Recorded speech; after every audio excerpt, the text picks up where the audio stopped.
Вечер. Александр Скобов, публицист из Петербурга, бывший советский политзаключенный. Я считаю большим успехом пятого форума «Свободной России» то, что было принято решение форумом в следующий раз организовать специальную сессию, секцию, посвященную чеченской проблеме.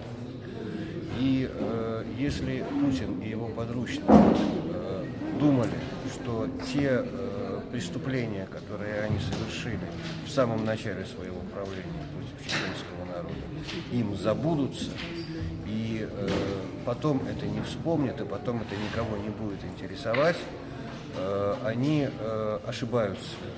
Мы ничего не позволим забыть.